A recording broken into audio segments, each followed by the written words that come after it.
Hey, what's up? Chad here. So every once in a while, I'll meet someone who I'll find just like super cool or interesting or inspiring. Well, I recently had the pleasure of meeting a guy named Miguel who is all of the above, and he was willing to sit down with me and just share a story that I think a lot of you guys can relate to, feeling like he was a little bit stuck in a rut and needed a change as far as seeking a relationship, as far as finding a better quality of life. He's overcome barriers to make this big move happen, and he is the definition of living life to the fullest. Awesome guy with a remarkable story. Let's get right into it. He starts off by talking about what led him to coming to the Philippines in the first place. Phoenix is super expensive. I wanted to find a place that I can have a low cost of living, still be able to help my kids out, and live my best life. So I started looking on YouTube. Like everyone does now. Yeah. I found some places in Georgia, some places in Nebraska that were under $1,200 a month, and then all of a sudden, how the algorithm works out. It pops up Forbes top 10 places to retire under $1,000, and there's the Philippines. Cost of living was a biggie. What was another big motivation for coming to a place like the Philippines? Well, dating. And what did you know about the Philippines as far as dating and how it might be different than the U.S.? I go from being low man on the totem pole as far as resources in the U.S. If you're only making $40,000-$50,000 a year, right, in the U.S., you're not doing real well. But $40,000-$50,000 here, you're in the top 5% of the dating pool. First difference is femininity. I didn't really know what femininity was until I dated my first Filipina. They're just so feminine. And women are the same a lot of ways as far as they're hypergamous. They want to set themselves up and their children for the best situation possible. Mm-hmm. But they want love along with that. They want all that. And so in the Philippines, you've got the financial thing out of the way, and you can start looking for the love. How would you say, for audience that are just looking into this, how would you say a Filipina treats you differently than, like, what are some big things that stand out? With a Filipina, I can't, if I get out of bed, to go get a drink of water, it's like, oh, what do you need? Where are you going? Can I get something for you? And it's not like they're treating you like a little kid. They care. They want to be part of your life, and they just love to do things for you. They have a mindset of taking care of you. Yeah. Right? Yeah. Like it's a caring. Not a I got to take care of this little kid. It's I care for you and I want to do things for you. And like I said, just absolute femininity. So the last time I sent my ex-wife flowers. So I sent her a bouquet.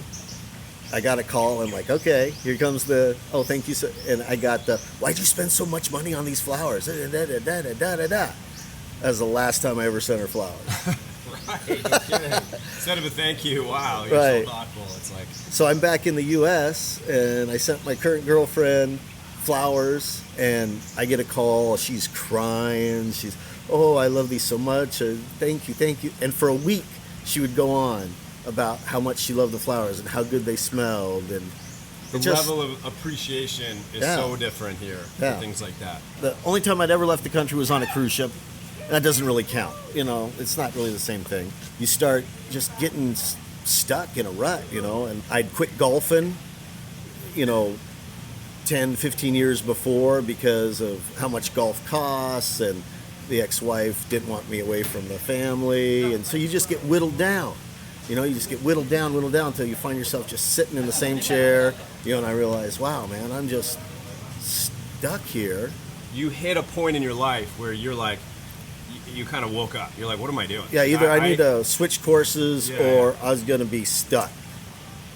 If you just sit there, I always say you miss 100% of the shots you don't take, And so true. If you just sit there, you're just sitting there. I know what I got. If I go there, I could be a lot happier and,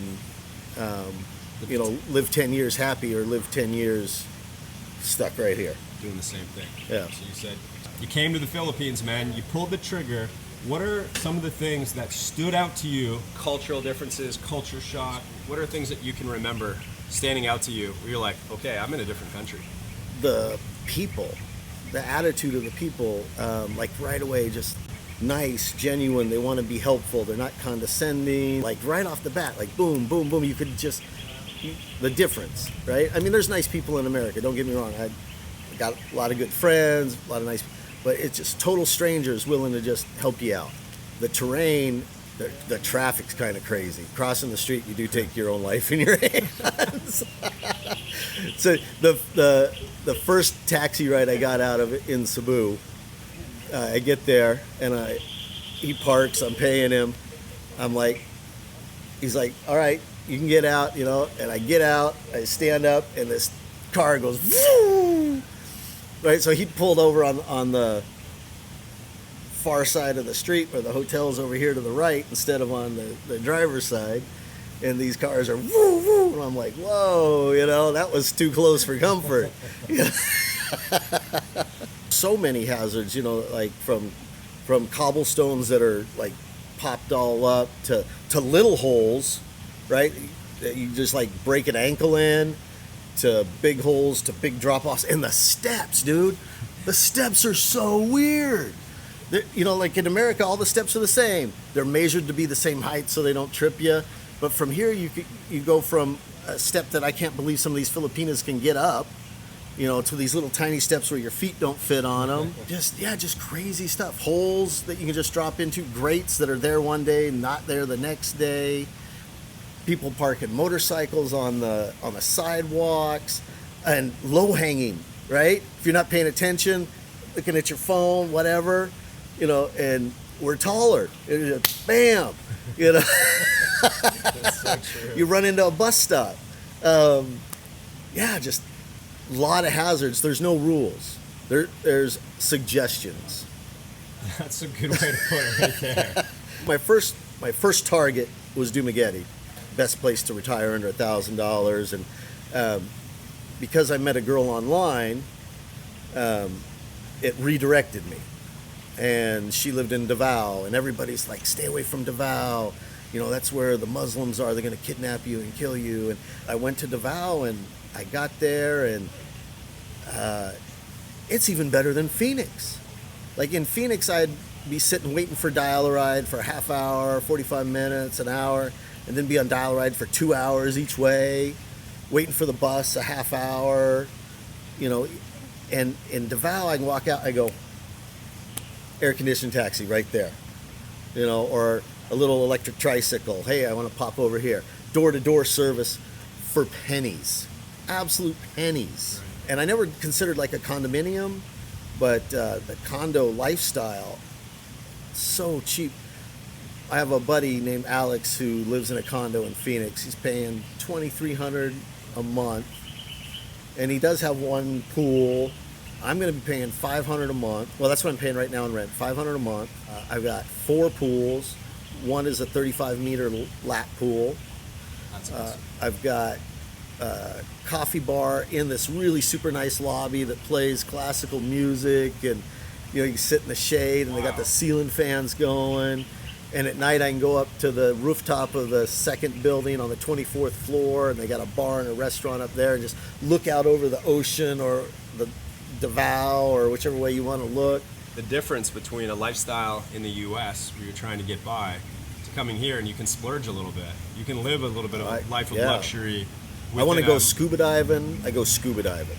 I want to go play golf. I go play golf. I want to go bowling. I go bowling. You know, I don't even have to think, oh man, I got to budget this in. Da da da. So now that you're here, wow, you're quite active. You're not sitting around anymore. No, I'm not stuck in a room playing a video game or watching it on YouTube anymore. You mentioned scuba diving. Yeah, we went scuba diving.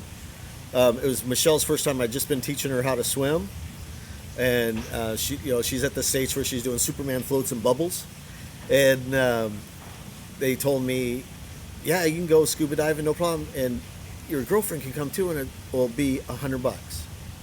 And I was like, Michelle, you want to go? She was like, yeah, let's do it. Let's do it. And yeah, an hour later, 2 hours later, you know, because we do the little class and da da da da.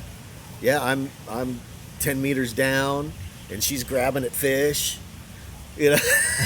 That's unbelievable. All right, let's introduce Michelle. How did you meet her? And tell me the story on that.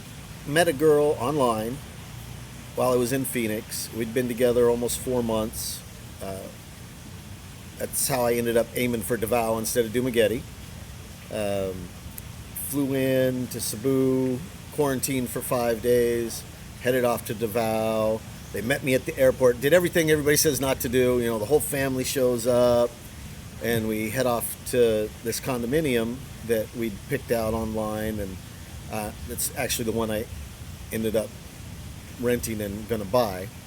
But we were together for maybe about 3 weeks when I just decided, you know, this isn't working out. We need to part ways. And she just, you know, packed up her stuff, and she just left, packed up all her stuff. It'd maybe been an hour, and I was sitting on the couch surfing the phone, and the whole building starts shaking like this. And I'm like, wow, that wind's really, really strong. And my Facebook goes off, and I open it up, and it's her little sister yelling, Tito, get out, it's an earthquake, it's an earthquake. And so I didn't even know where the stairs were, the emergency stairs, nothing. So I'm bailing out, running down 23 flights of stairs for my first earthquake. Whoa. That was crazy. You know, that was an hour after we broke up. But so then I started learning the city by myself. So wait a minute, did she summon the gods? Yeah, right? That was the first feeling I got. Like, oh boy. You break up with some her voodoo, right? All right. That's one of the drawbacks of breaking up from a Filipina. Right, yeah, she can call down the earthquakes. So then I started learning the city by myself, you know. So one thing I did when I moved to a new city, you know, back in the day, and I would just hop on a bus and just go everywhere. So I did that in Davao. I just grabbed a taxi. All right, take me to a mall. And then I'd walk around and I'd learn the mall, and and if I ask questions, and if people saw that I was lost, they'd be like, hey, can I help you out? You know, and I'd ask them, and, you know, I just started learning the city myself, and started dating a little bit.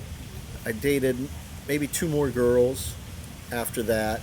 Didn't really work out.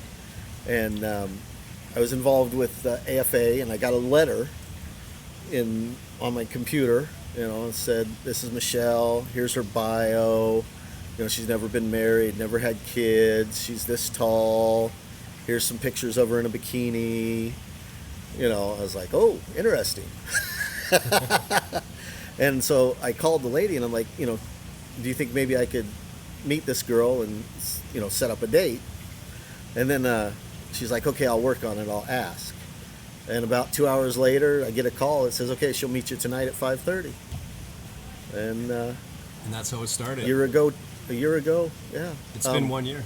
Wow. Yeah, today is our 1 year anniversary. No kidding. Yeah. You mentioned that. Congrats, guys. Thanks. That's amazing. But I like just the fact that I can kick back, I can golf if I want, I can go bowling if I want, I can go scuba diving, I can do the things I love to do and that I haven't done for so long. I've got a partner to do it with, and I can do it without breaking the bank. My life is just so different, so much better, so much more fulfilling. You know, I know a lot of guys that are sitting back there in the States right now. One in particular, you know, that I've been talking to about the Philippines, and they just don't want to pull the trigger. They're scared to leave their life, you know, scared to go check out, see if the grass is greener. I'm telling you, it's definitely greener. It's one of the best decisions I ever made. Yeah. And you had your own set of fears and uncertainty about taking something like this, but you did it, man. You pulled the trigger. It's a scary thing, but you got to get your boots on the ground. You just got to do it. Like I said, you miss 100% of the shots you don't take. Put her up there. All right. Enjoy the day here in Dumaguete. Yeah. Hey, come to Val. I'll guide you around. I'll be there. All right. Just like with Miguel, life is out there for the taking. You just have to take a leap of faith sometimes. Miguel, thanks again for sharing your story, and thank you guys for watching.